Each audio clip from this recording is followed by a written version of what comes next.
Okay, actors, this one is going to be controversial, especially if you've gone to one of the prestigious acting schools out there. Not a knock. You have my respect. You had what it takes to get in, you had what it takes to succeed and to graduate. Nothing but love. However, my next guest, he's going to challenge your theories, he's going to challenge your methods. And I think he's worth a listen because this man has definitely helped change the game for me. So let's hop on in as we go beyond the take. What is up, ladies and gentlemen? It is me, host, actor, producer, Marc Chouen, here with a very special guest. This man has helped me with my craft beyond belief here. I've been with him for what, about a year and a half now? I lost track of time, but ladies and gentlemen, give it up for actor, acting coach, author, podcast host, Jeff Seymour. Hey, nice to see you, Mark. Thanks for having me here. Appreciate it.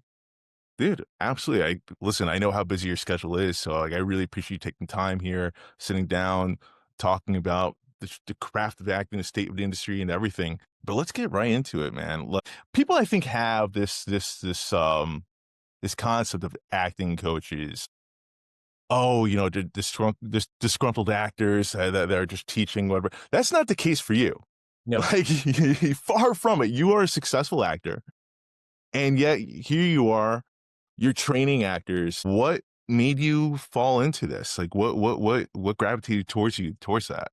Well, good question. First of all, I come from a family of teachers. My dad was a teacher from when he was 18 till he was 93. And 30 of those years he taught at the CIA as a linguist. And two of my brothers were very successful coaches, sports coaches. And when I was going to the theater school I went to, I think I knew I was going to be teaching when I got out because I had other ideas about how it should have gone. I went to a conventional school, where they did all the stuff. We were told to read Stanislavski and Uta Hagen and Stella Adler and all that stuff, the usual suspects. So unusual to most coaches, I started teaching immediately after I graduated. So that's why I've been teaching for 45 years. I have been in the business for 46. So I started in 1979. And then in 1980, I started teaching. So I'd really just graduated. And then that following year, I started teaching in my living room.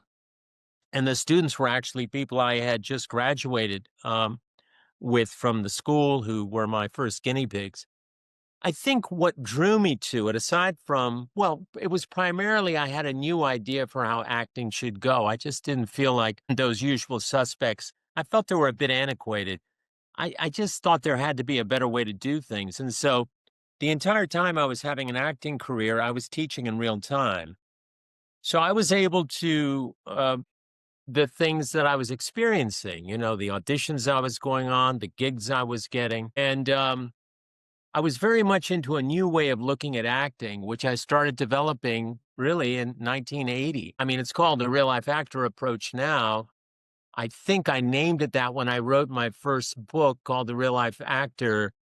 It just seemed very appropriate because my approach to it is very different from the conventional approach. And while I am kind of the black sheep because mine is so different than everyone else, it just makes such common sense. Honestly, I'm amazed that people still teach the old school stuff that has to do with, of course, choices and beats and objectives and all of this terminology. Not to say that in essence, I don't speak to those needs in a scene, but I don't.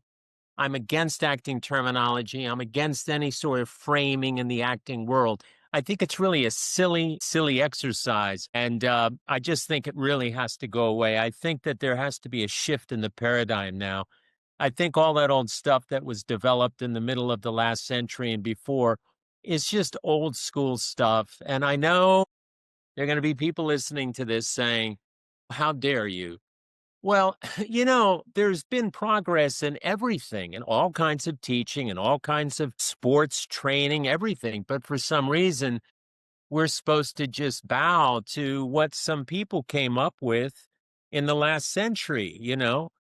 I always draw the analogy of, at one time, wooden tennis rackets won Wimbledon, but no one would ever think to use a wooden tennis racket today. That's the way it is with many things. But for some reason, people want to have this reverence for these people that were smart in their day. I mean, they had things going on. They were there for a reason. In fact, I have a podcast that speaks to it. It's called Brief History of Acting Training and Why It Has to Change. And I give them their due props. But having been one of the few teachers that's been an actor his whole life, that's actually acted, and I've run my own theater that I built, designed and built and ran for 10 years and directed and produced everything. I had my own TV show that I created that I ran for 2 years. I've done things, and so I can apply what I know and what actually happens in the real world to my way of teaching. Now, I'm going to tell you right now, if anyone complains, I have to say that whenever I get a message from someone saying, how dare you? You I get look that at often? no, I don't. I really don't. And it's a really nice thing. I'm always shocked when I do. When someone comes in and they're so angry, the first thing I do is I look them up on IMDb. And if anyone is with me, I say, I guarantee you this person has either never worked or has worked a little bit. And to this day, I've never been wrong.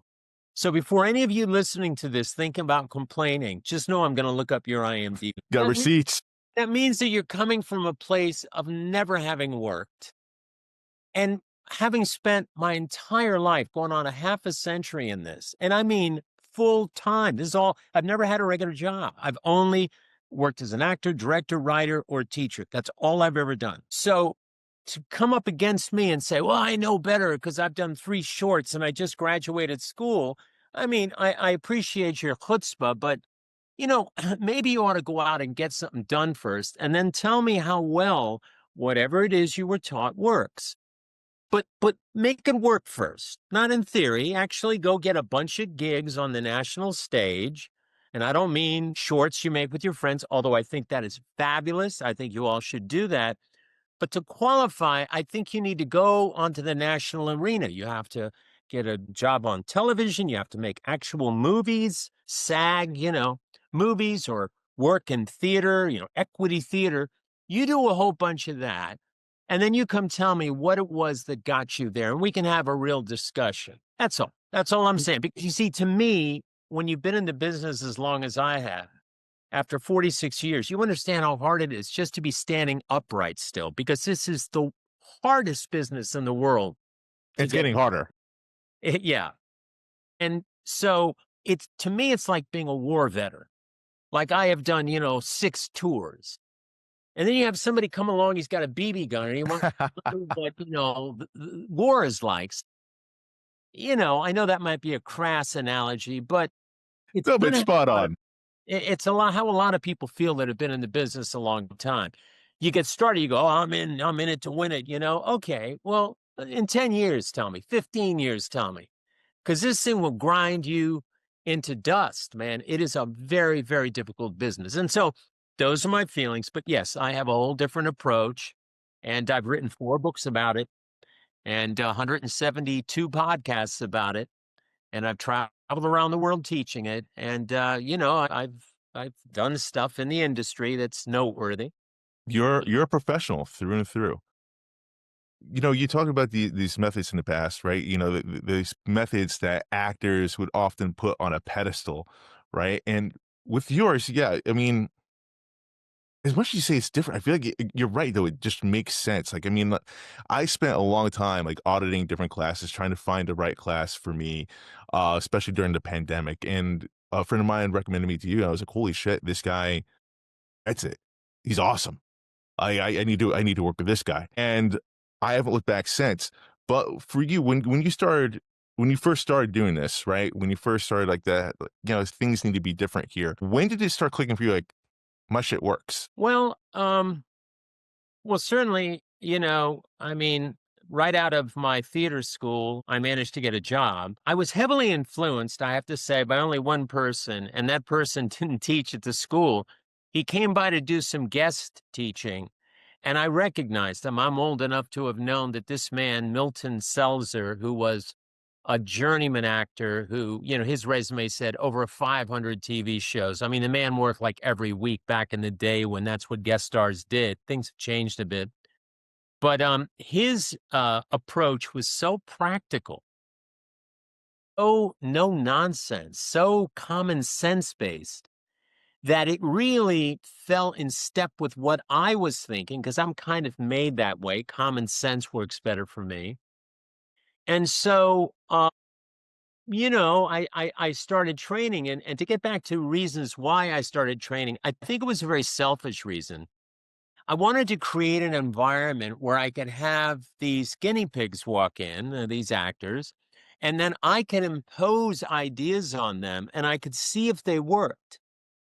And then the real litmus test was in the mid 80s, I opened up what went on to be one of the most successful small theaters in Los Angeles, just successful theaters in Los Angeles. I think we won some 60 awards there, 60, including a very prestigious award they give out to one person per year in LA. And that's the Publishers Award for ongoing excellence in theater. And that's I'm up against the biggest theaters, whatever. And I'm not saying this to brag. I'm using it to qualify the fact that I'm not just some guy blathering on. Other people said, yeah, that stuff works because, I had a string of hits. So in answer to your question, and I had a house next door. There was a deli that I gutted, designed, and built the theater. My house was about 18 feet away from it. So theater for 10 years was my life. That's all I did. And it was a brilliant laboratory because first of all, I had to live off what I made from box office. So the shows had to work, which meant the reviewers had to really like my stuff. That's the only way you get by. And so I was able to sit like in this laboratory, work with actors, see how it worked, because you never knew when the critics were going to show up. So I had to figure out a way to get actors to work to where whatever night the critics came, they were going to be brilliant all the time. Now, if or Stella Adler's or Stanislavski's, if any of these methods could have ensured the likelihood of excellence night after night, of course I would have used them. You don't have to pay royalties. I could have just used it, but I quickly found out that all those things didn't work. And that was also kind of highlighted by the fact that the best actors, and I got to work with a lot of wonderful actors who worked all the time in the industry as professionals. I would watch how they worked. I'd watch how they prepared. I'd watch their language, how they spoke to me, what they needed from me. And all of these things helped me to create this real life actor method, which I found could ensure my success in one of the toughest arenas, and that is live because there's no cutting. I can't No. go and fix it or use take 7. It's tonight. The LA Times, the Daily News, the LA Weekly are all sitting there watching, and this is going to determine whether I'm going to eat properly. Right. So, this is real business, and I had to pressure check this stuff forever. So that's kind of what I've spent 45 years doing with this. And That's that's when I amazing. knew it was working. When you get shows that become Critics' Choice and you win awards and people rave about the work in the show, it's fabulous. Now, of course, when a show's great, what tends to happen is they always forget that there was a director involved. The show's great, they talk about all the actors. And when it stinks, they wonder who the director was. That's the Yeah, exactly. But I mean that it's smart though because like I've through my many years of doing this, like I've come across different methods, right? And like before you, it didn't just seem like every role called for something different. Like Stanislavski, the method, it's not. For me, like it was like this is not like one size fits all for every role. Same with the other methods, but with yours, it's definitely consistent. You can apply that to any role. anything, any role. You see, and here's the thing. This is why I say there's a shift in the paradigm. My approach isn't just another approach. It is completely different in one simple fact, and that is, as far as I'm concerned, if you discuss acting, if you use any acting terminology, any acting framing, any kind of terminology, if you talk about it in a way that humans don't talk about a similar situation in life, it's over. This stuff is done. It's over. And what do I mean? Well, it's very simple, and I'll just give you the whole thing that created my approach. One day, I was as a kid in his early 20s, I was sitting there thinking, what am I trying to achieve? What do we try to achieve as actors? Well, it seemed to me we want to replicate life in such a way that people would never guess we were acting. It would just completely blend. You wouldn't look and go, "Oh, what great acting." You would just completely fall into whatever the scene is. We would replicate human behavior in a way that that would be seamless. There would be no difference. We certainly don't want to be doing our thing and people going, "Oh, look at all that acting." No, it's that you forget for a moment, or on the way home, you think, wow, he did that in front of a whole crew of people. That was a movie I just saw. And you get so caught up in this stuff that you cry and you feel sick that the character died, yet you know that tomorrow night they're going to be on some talk show. This kind of behavior, this kind of being able to fully be the thing you say you are, that is what I decided. Okay, well, if that's what we're doing, in other words, I would say then the best work I've ever done in my life was in real life. I mean, I've always thought, boy, when I've lost my anger, been romantic, been funny, been sad, whatever those moments were, those intense moments in my life, I've always thought, boy, I would love to be able to do that when I act. That's all I ever think about.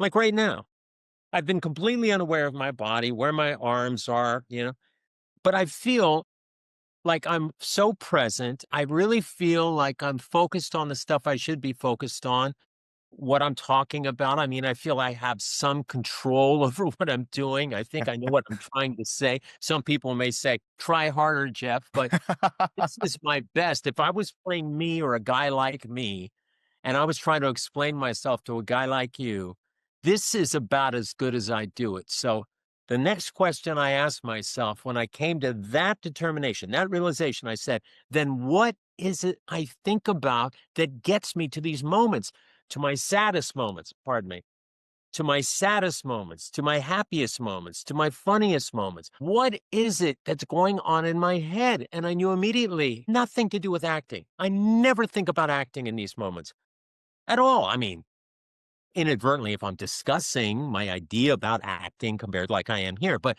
to the point, I never break anything down I'm doing in acting terms. Now, someone might say, yeah, but you don't know what's going to happen. In acting, you know what's going to happen. I'd quickly say, yeah, we know what's going to happen sometimes. I know I'm going to go have a discussion with my girlfriend, my boss, my neighbor, my landlord, my whoever. I know there's going to be a conflict. I know what I'm going to say. I know what they're probably going to say. And I work on this stuff, but I never use any acting terminology. I never think, what's my objective? I never say, what choice am I going to make? We do, but it's a very different way that we do it, you see. I mean, when I do discuss acting, as you well know, we inadvertently do kind of discuss what we're trying to get done and choice we're probably going to make. But I don't use those terminology. I don't use any terminology that you don't use in real life. That's why I call it the real life actor. Now, what does that do for us? Well, one of the things is we don't have to fall into that thing of saying a bunch of acting garbage, acting choices, beats, underlying this, that. Okay, now forget about all that and just act the scene.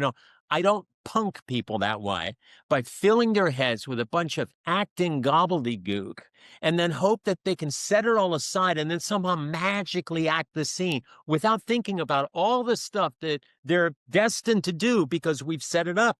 On your third beat, you got to do this. You have an action verb here. You're playing a tortoise in the first beat. Whatever this silly nonsense is that people talk, I cannot believe they still do it.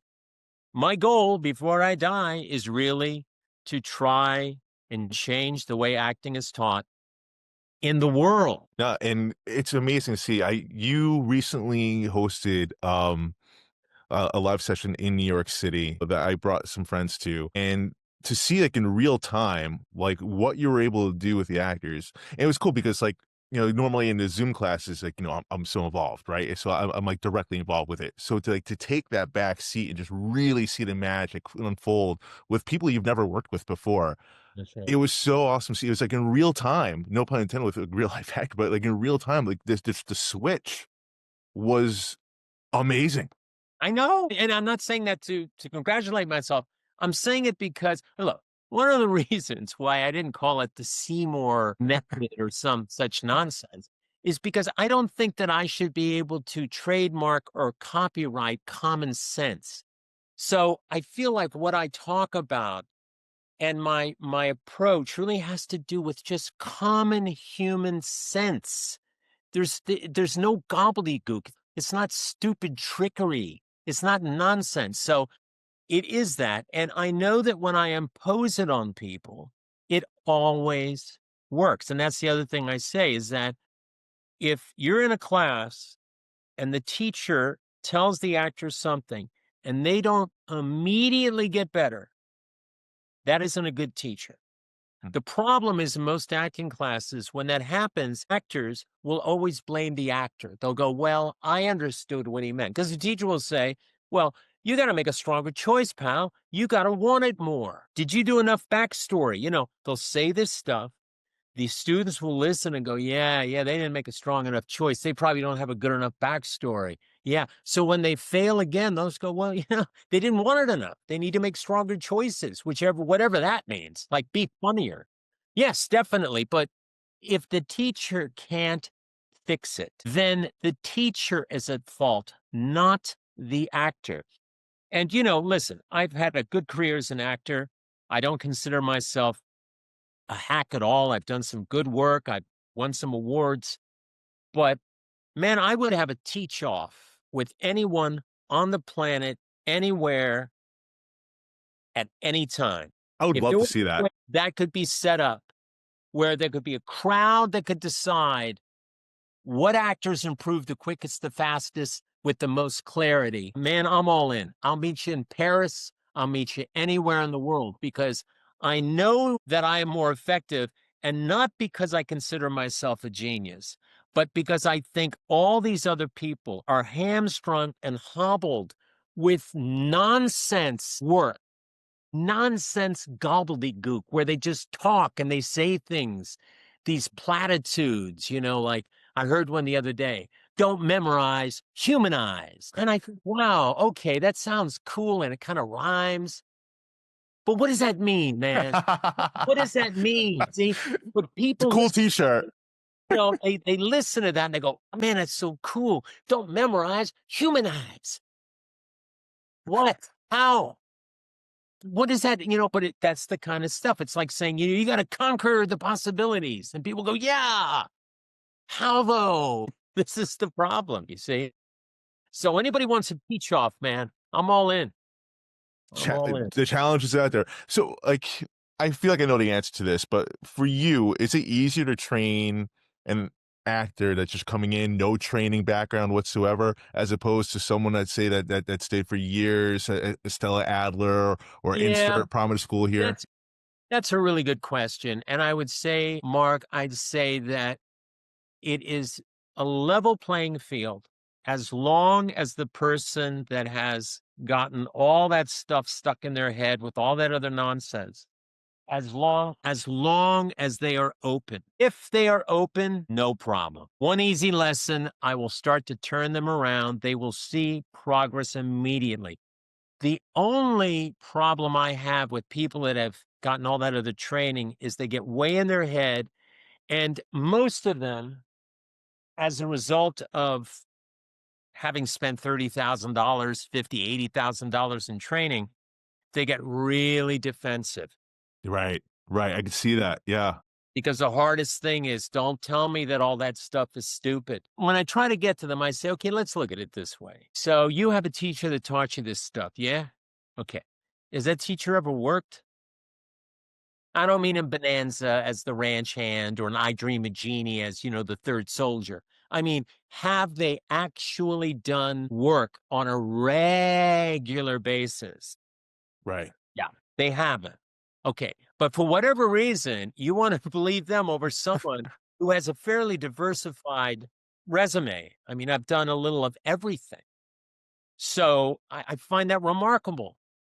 I think really. So the war veteran, forget it, but some guy who read some books and he teaches and he owns two BB guns, is somebody that you would think, and I don't mean to put those people down. It's just wherever you go, if somebody's going to train you, and and I'll say this, whatever they come up with, if it illuminates your path, even if it's gobbledygook by other people's standards, if your work is amazing afterwards, if you start booking job after job after job, then you know what? If it ain't broke, don't fix it. Do whatever they say. Perfect.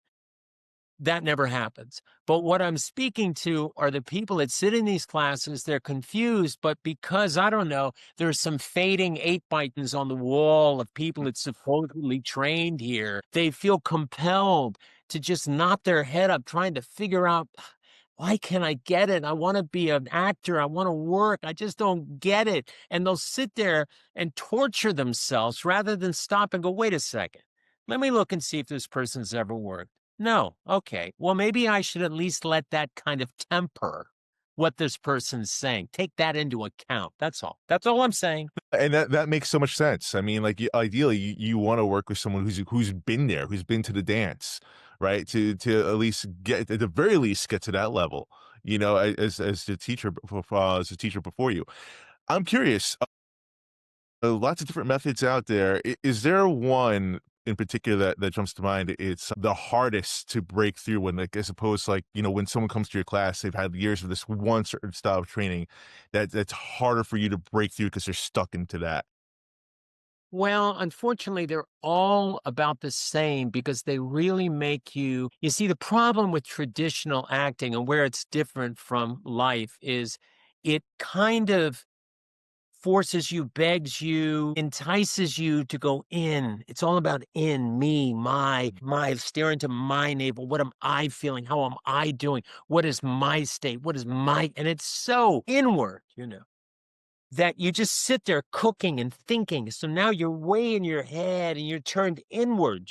That, when that happens, to get you out of that, to get you out of that kind of thinking and to go outward, because communication is about going outward, is about looking at other people and focusing on other people and getting other people to feel things. There's too much of a preoccupation with the machinery, you see. And I've got long explanations as to why this is. And again, my podcast, a brief, history of acting training, why it's a change, is I take it all the way back to, silent films and the kind of acting they were doing and how they had to get out of that and how, Moscow Art Theater, the group theater, all these people were trying to figure out, like, what is reality, man? We don't walk into a room and go, hello, darling, and sit there kind of like we're on stage talking, these people started thinking, wait, that's not how we walk into a room. So then it was like, sit, feel the hot water, drink it. Oh, it's hot. Feel the sun on your face. That was a way to try and break people down, to get them to stop and think, come on, what is actual reality? Stop acting. You don't walk into a room and go, hello, darling. So once that happened, I think it became a thing of like, how low can you go? How deep can you go? How neurotically deep can you go? How fixated can you be? And then there's some people that people might have thought glorified that, James Dean, Montgomery Clift, of course, Brando. And I think they kind of took it wrong. I think these were just irreverent actors who kind of did their own thing to nobody's music. But I think that once you go in like that, it's hard to pull you out. But if I were going to answer your question, I'd say maybe anyone that's really been in one of these classes where it's almost a cult, because they Ah, are the most defensive. The reason why I don't draw a distinction between someone who's had a lot of training and someone who hasn't, the commonality is these two people have lived life every single day, and they've been out doing real stuff, having real situations with real people all the time. And since my approach speaks to that and nothing else, I can generally get this person who's had too much of ridiculous training and this person who's never trained, and kind of bring them to the center quite quickly, as long as they're open, as right. long as they're just willing to try something. It's no problem for me to get them to turn around if they're open. And it's done immediately because, as I said, everyone lives life every day. There's nothing we do more except breathe than communicate. We communicate more than we sleep, because from the moment we get up to the moment we go to bed, we're communicating, we're practicing, we're having situations occur. You're constantly sharpening that blade. every day of your life. So I speak to that and nothing else. And so no matter where you're from, so the only thing that can encumber that is if you are have some kind of cult mentality and without realizing it, you are still beholden to your last teacher and this is blasphemy. Most people that come to me, I guess unless it was as at gunpoint, they wouldn't really come to learn with me if that were the case. And they're stuck in these cults, Yeah. and they never work.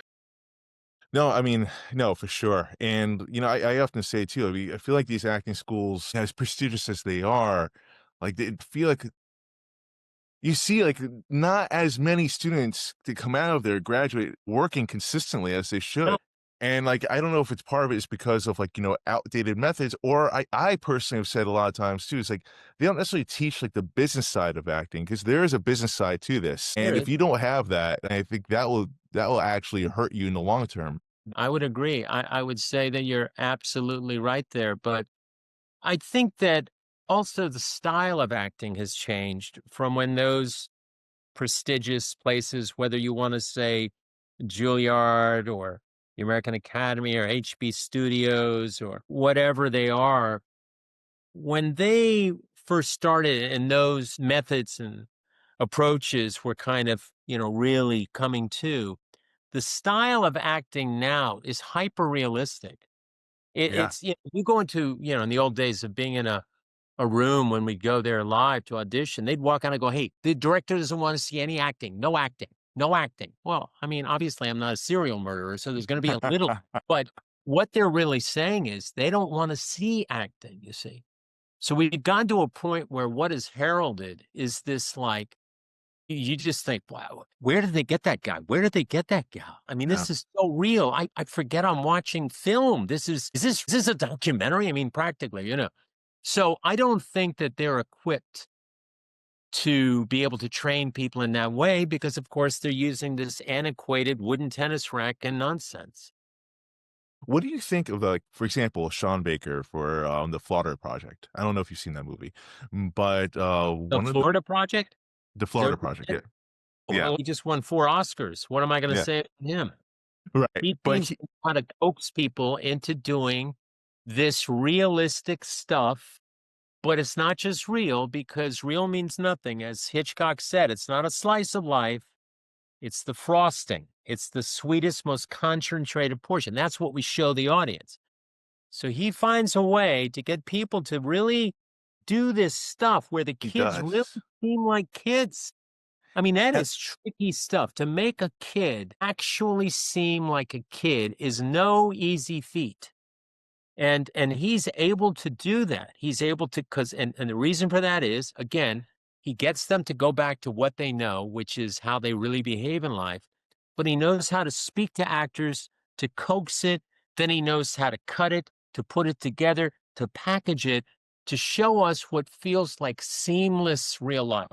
right, So and, to the point, like, the mom in that movie, who was a significant role, was not an actress. He found her on Instagram, yeah. and more, I feel like you can start hearing stories like that, like, Oh social yeah. media How about influencer.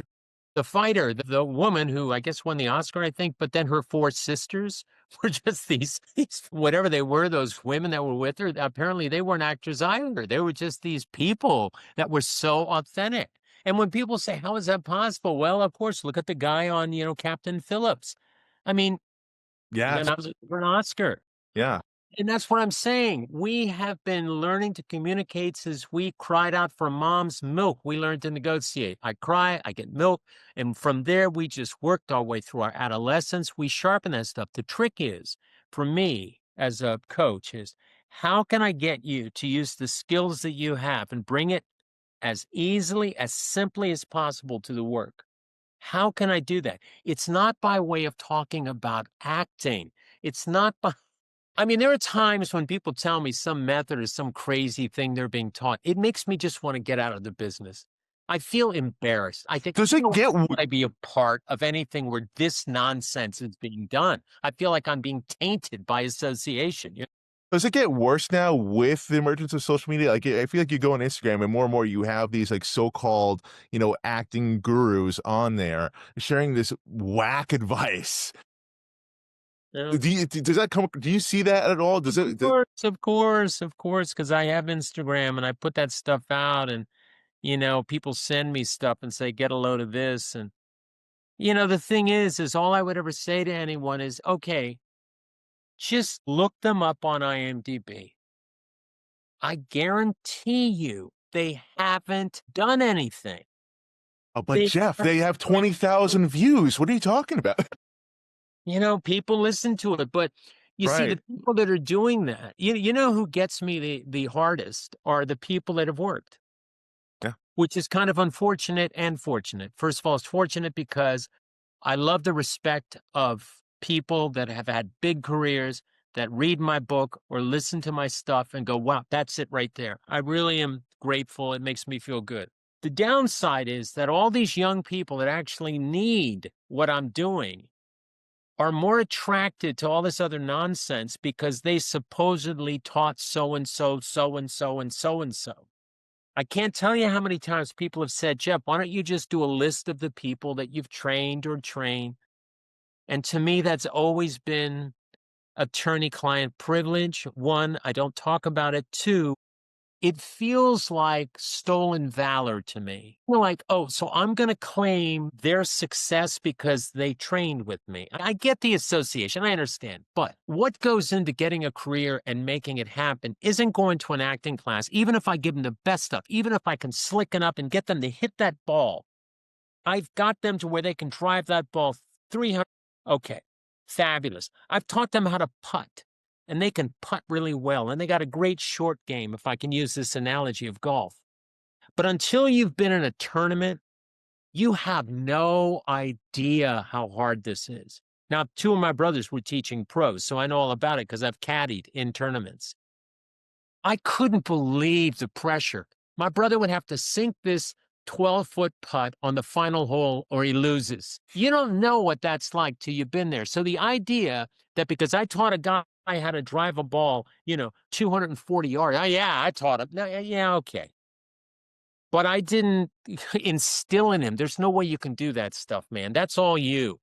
Also, just being able to figure out how to live, how to stand up straight, how to just keep from losing your goo.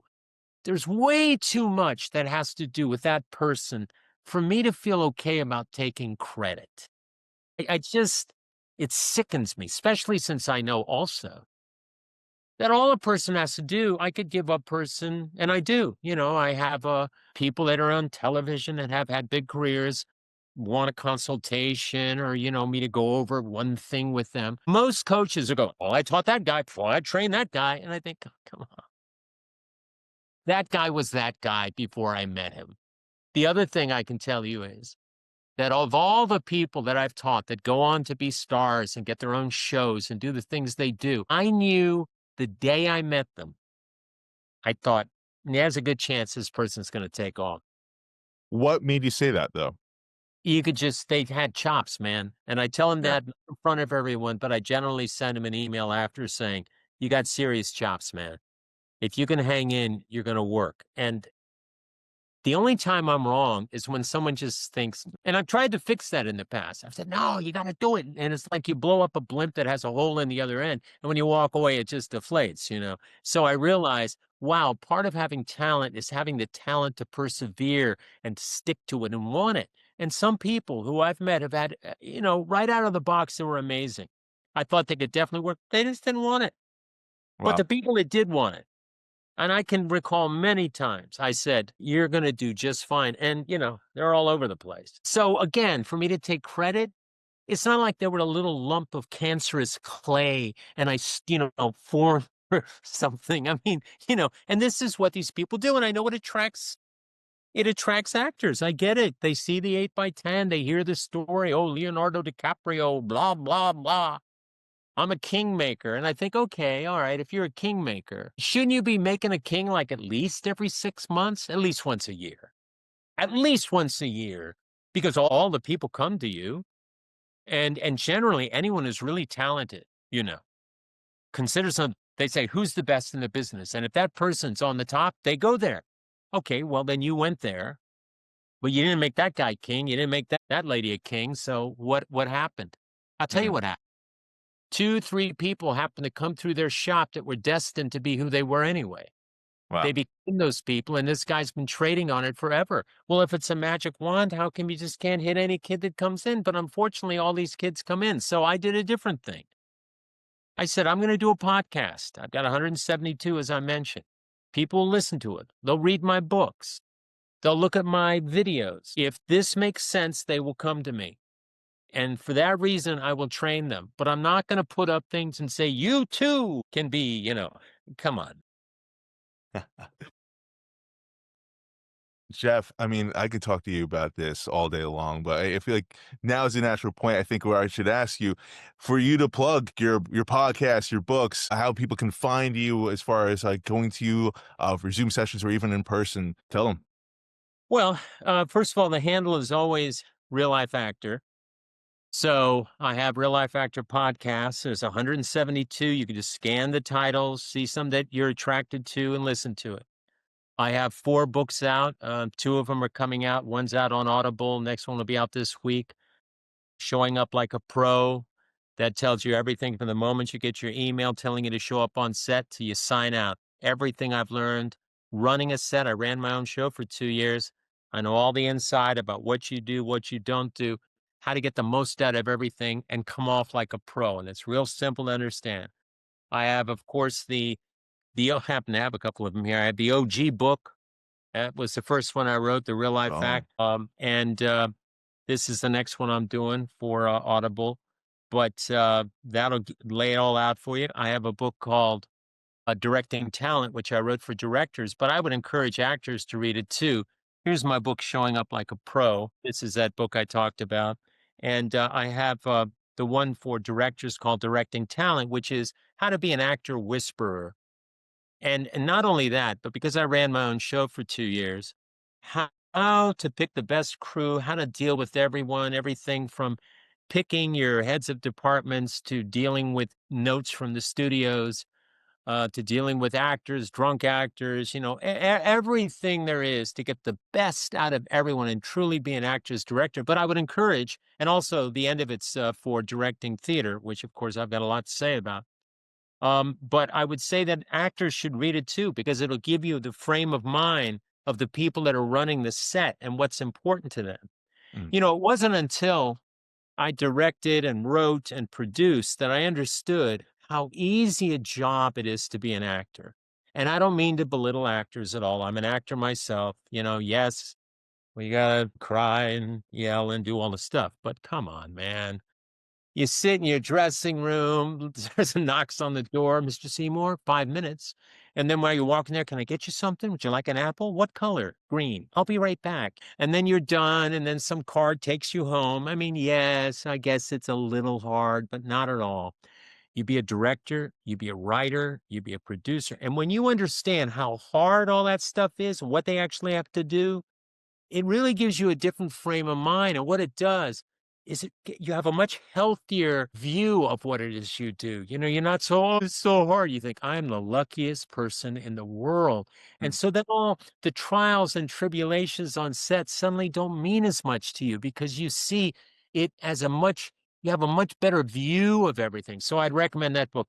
The final book is called the Real Life Actor Scene Study Workbook. And I wrote 32 original scenes from everything from farce to, heavy psychological drama, like 3, 4 page scenes. And I do an essay after each one talking about the way you should look at this, what to think about, basically my approach. And then once you've done it a few times and rehearsed it, you go to the back of the book and I have yet another essay so that I can kind of replicate what it's like to work with me, and getting a series of notes from me. And you see, it has nothing to do with acting. I don't discuss acting. So those are the 4 books. Of course, I've got my Instagram where I have about 140 videos. And certainly Got it. look me up. They can just info at Real Life Actor. Go to my website, Real Life Actor website. Everything is there. It was just redone by a really, really bright lady that did it for me. And it's a lot of fun. I really love what she did, but everything is there and you can figure out how to study with me live or when I come to different cities or whatever. It's all there. I'm happy to talk to anyone on Tuesday nights at 5 p.m. PDT, I offer a free Zoom class. People want to just take one Zoom class so they can see what it's like. Every Tuesday night, I do one and I work with people I've never worked with before, and it's free. So you can actually kick the tire and see what it's like. I don't know what else to do, America. I don't, the world actually, because I get people hitting me up. I train, of course, Yeah, classes are for people around the world. I don't know what else to do but to give you this experience, you know. So that's what we did. and I love it, man. And I'm so appreciative for you. Not even just for taking time off to do this, but to Hey, what you've done for me over the last year, year and a half, however long I've been doing it with you. and I've noticed a huge change, brother. And I'm not just saying that for the TV world, but it's quite obvious. And I couldn't say it if I knew you didn't feel it. But I know you feel it because your work is so less complicated.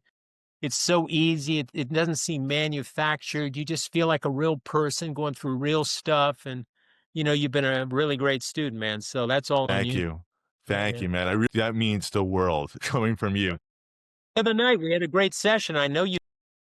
Oh, Yeah. totally. So Yeah. I was emailing my scene partner afterwards about it. Like, yeah, man. Like, it's cool because I come from like a sports world. I was an athlete, not the best athlete in the world, but I was an athlete growing up as a kid, and I you are, I would say, like a player's coach. Um, like you know exactly when to push, and you push the right buttons to get there, to get the best out of the actor, and you know how to explain it. You know how to break it down. You know the person you're dealing with. You're a people's person, and it goes such a long way, man. Like I'm the type of person, just push me, push me, push me, and Yeah. you do. Like, Yeah. just to say, "Hey, good job," like, does nothing for an actor, like, yeah, actors, their ego saying they're all pretty much quarterbacks, their Yeah. egos are very fragile, but, like, if you can't take criticism, if you can't get coached, because your job is to make us better, to push us to That's be right. better. But the trick is when you criticize is, you know, that's why anytime I stop a scene, the words always come out of my mouth are no matter what's happening, I go, okay, great. You do, yeah.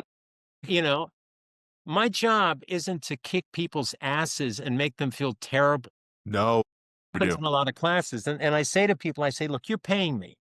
Okay. So my job really is to be an advocate for you, somebody that's going to help you. Now I can be tough, but very supportive. Because guess what? You're going to eat your ass kicked outside plenty. And that's going to be for free. You don't even have to pay for that. From the moment you leave my studio until the next time I see you, life is going to jump you, man. So when you come in here, yes, I'm going to work you out like a great coach, but I have to tell you what you're doing right. And I have to tell you what you're doing wrong. And then we have to fix it now. And I have to give you solutions. I can't just say, well, you know, you got to get better. Right. No, it's on me to tell you what you need to do to get better. And that is something I know I do well. So if there are any coaches out there, you want to have a major throwdown, I'll meet you anywhere, anytime. We'll have a teach off. Hell yeah. I'd love to be the guinea pig for that, selfishly. That'd be awesome. Anytime. But Jeff, thank you so much for your time, man. Thank you, Um, man. Pleasure. I'll see you out there in the acting dojo. Hey, buddy. Take care, man. Thank you so much. Jeff Seymour, he's the man. Look, I think training is so important as an actor. It's kind of like, again, going to sports here. If you're an athlete, and you're not practicing at all, like you're not going to be in game shape. You're not going to be ready. You're not going to be ready to play under the lights. And the same with acting. If you're just using auditions as your opportunity to train, to work in your craft, then it's a disservice. Especially nowadays, right? There's not a whole lot of work going on right now for people. The competition's fierce. You have series regulars doing guest star work. You have guest stars doing co-stars. You have co-stars going back to doing background. Everyone's just trying to find a way to get by right now. And it's not necessarily going to be like that forever. But in the meantime, iron sharpens iron. So find that right trainer for you. For me, I personally recommend Jeff Seymour because he's worked wonders for me.